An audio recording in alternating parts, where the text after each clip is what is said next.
4 hours. Then what would happen to Connie? Wake up, Mr. Lamont. At least tell him. Amy, for your sake and mine, get one thing through your head. Connie graduates in 6 weeks. Do you want to upset the whole thing? She has to find out sometime. Yeah, she's got to find out. If she lives long enough. We can't let anything happen to her. She's just a kid. Well, then let's go get her. Let's get her out of town. We'll take her to my sister in the valley. They don't know where that is. No, we can't. There isn't time. But you'll find time to spend the next 5 years in jail.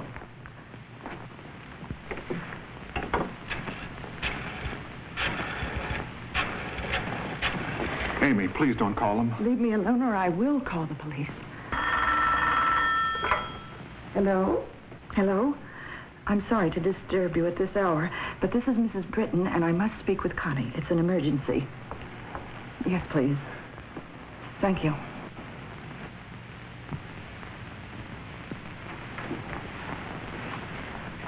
Hello?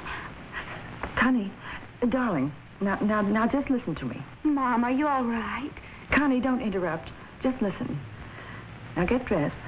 Pack enough for a few days. Your father and I will be over to pick you up in 20 minutes. But, Mother, what's happened? Darling, don't say any more. I'll explain everything when I see you. All right, Mother. Amy, this is crazy. We'll never get away with it. Yes, we will. But we haven't time, I tell you. All right, then let me go and I'll get Connie. You can't go driving around town this time of night. All right, then come with me. But please, they'll be here any minute. We've still got a chance.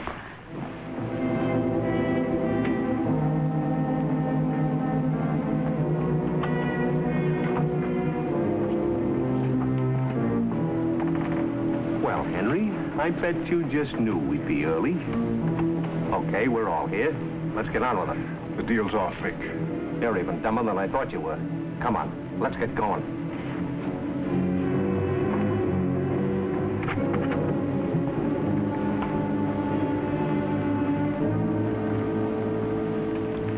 All right, where's the safe? He told you he's not going through with it. It's up to you if anybody gets hurt tonight and how many. I couldn't get the combination. I'd believe that if we hadn't been standing outside those windows and heard everything you said. Your missus was such a help.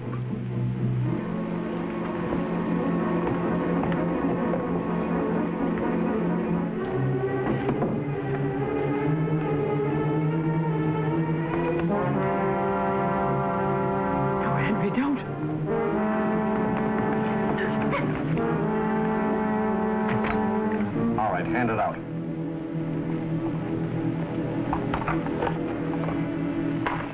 If we can prove the things you told me, Mrs. Britton, your husband may not even have to stand trial.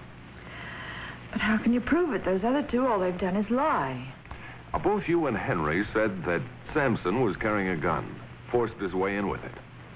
He did. He did. Funny thing, I checked again today with the sergeant and the officer who made the arrest. They tell me that neither one of them was carrying a gun. That's what I mean. How can we prove it? Well, we can try by doing a little backtracking. Well, first of all, my husband knocked it out of his hand up here at the safe. And then they fought. All right, get him up, Henry.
fireplace.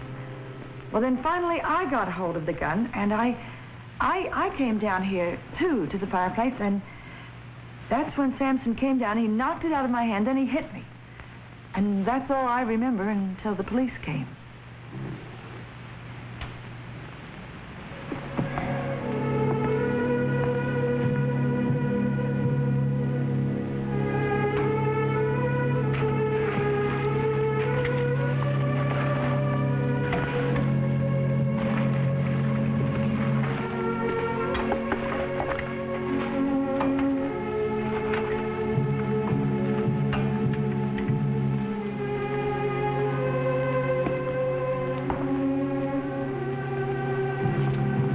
You know, Mrs. Britton, there's an old biblical expression: the truth shall make you free. Vic Sampson and Bunky Polidare are back in jail. They'll be there 10 years from now. Henry and Amy Britton are still fixtures in the Chester Lamont household, but now they have some additional responsibilities, being proud grandparents to Frank Lloyd Robertson III.